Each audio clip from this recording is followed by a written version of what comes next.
kemarin melihat ada terjadi fenomenal di ruang sidang di seorang Nikita Mirzani yang menjadi terdakwa, agak ada sedikit paksaan dari seorang jaksa yang ingin memakaikan rompi tahanan berserta borgolnya ya Bang.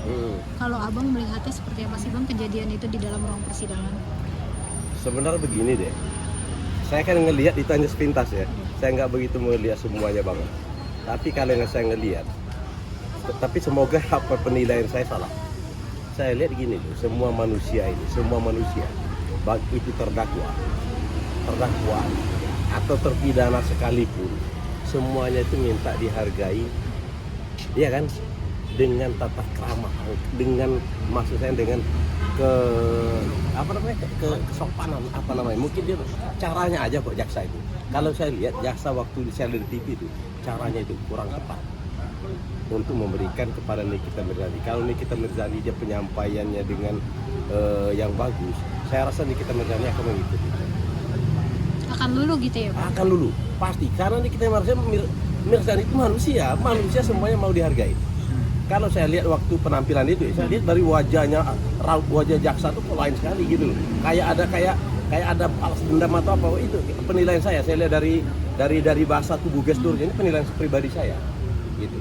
Sangat menyayangkan nggak sih Bang akhirnya ada sikap jaksa yang seperti ini di dalam persidangan? Sangat menyayangkan. Saya ini mantan jaksa juga loh. Tapi jaksa militer. Kami jaksa militer. Saya terus terang saja waktu saya menjabat jaksa militer, ada kasus tentara itu sudah pasti, tentara itu pasti akan saya pecat karena kasus narkoba. Dia diborgol. Pas di depan anak istrinya, saya sampaikan kepada anggota saya, borgolnya dilepas karena saya mau menghargai daripada anaknya dan istrinya. Itu loh, kita tuh tetap etika walaupun apalagi ini kita ini kan baru terdakwa. Belum terpidana, belum tentu Nikita Mirzani itu bersalah loh. Itu Masih penilaian dalam saya proses begitu loh, makanya saya bilang yang sopan, yang punya etika gitu loh. Ini kan juga berlarut-larut, terus juga banyak akhirnya di dalam persidangan tuh kayak saling nyerang pribadi, terus akhirnya juga kayak ada yang datang dengan membawa orang-orang pria bertubuh besar gitu Bang, yang Siapa akhirnya di dalam persidangan tuh kurang kondusif gitu. Siapa itu yang bawa bertubuh besar? Dari pihak lawannya Nikita Mirzani. Nah inilah saya bilang, disinilah saya bilang penegak hukum harus netral.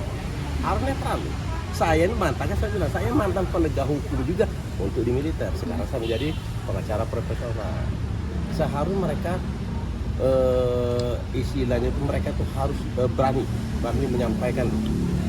Jangan ragu. Ini kan terjadi mungkin dari pihaknya di kita ngelihat ada pihak lawan berbadan kekar besar, mungkin kan lebih terpancing emosi atau bagaimana, maka harus tegas. Ibarat kata saya sampaikan penegak hukum tegas tetapi bukan emosi.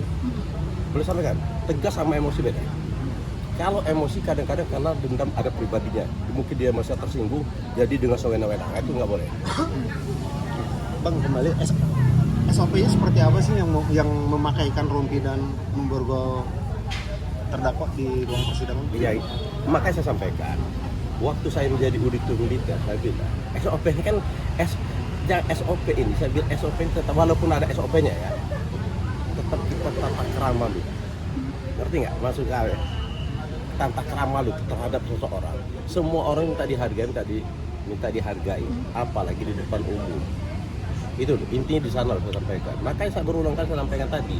Saya waktu saya menjabat auditor militer, terdakwa diborgol kalau di depan orang ramai, di depan anaknya pasti saya suruh dilepas. Karena saya menghargai anaknya dan menghargai istrinya. Apalagi kasus seperti ini, kayaknya maka saya bilang tadi, kasus Nikita Mirzani sepertinya ya, saya lihat ya, mudah-mudahan salah saya bilang, bahasa tubuh dan gesturnya daripada ia memerintahkan untuk memakai rompi itu loh. Maka kami menyampaikan baik-baik ke Nikita Mirzani. Saya bukan berpihak ke Nikita Mirzani, mengatakan apa adanya. Nikita Mirzani pasti dulu Pak, sampaikan baik-baik, itu aja intinya. Lebih sedikit humanis mungkin ya? Itu dia humanis harusnya. Jangan kelihatannya mungkin ada, saya tidak tahu, jangan sampai ada permasalahan pribadi yang dilakukan, ada dendam dari orang ini, maka dia menggunakan jabatannya, itu salah. Itu salah. Maka terjadi perlawanan. Soal rekaman, dia kan ingin menyerahkan bukti rekaman suara antara jaksa dan Reja Gladys diduga ya bang, terkait adanya dugaan penyuapan Suap, atau gimana bang? pengen diputar. Pengen diputar di Rekaman persidangan soal suara. adanya rekaman dugaan JPU dan Reja Gladys gitu. Maksudnya ada dugaan penyuapan. Mungkin menurut abang memang di situ atau di ruang persidangan atau seperti apa bang untuk disampaikan itu bang? Nah, kalau yang saya begitu belum paham ya, belum begitu ini ya, yang perkara yang ini, yang mau penyerahan ini ya, yang penyerahkan ini. Rekaman Tapi suara. saya melihat ini, saya lihat tadi, saya bilang masalah yang jaksa mau memerintahkan Nikita Mirzani menggunakan rompi. Di situ saya bilang aneh aja loh. Sangat ini sangat prihatin sama perkara ini. Berarti ini perkaranya memang sudah bukan ranah, tapi lebih ke pribadi ya bang? Ya, Abang semoga- melihatnya? Ya, Abang melihatnya. ya ini pendapat saya, kamu bertanya ke saya. Pendapat saya ini mungkin ada kelihatan udah pribadi. Udah pribadi menurut saya nih.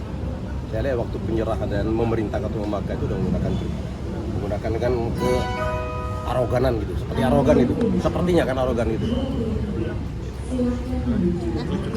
Oke.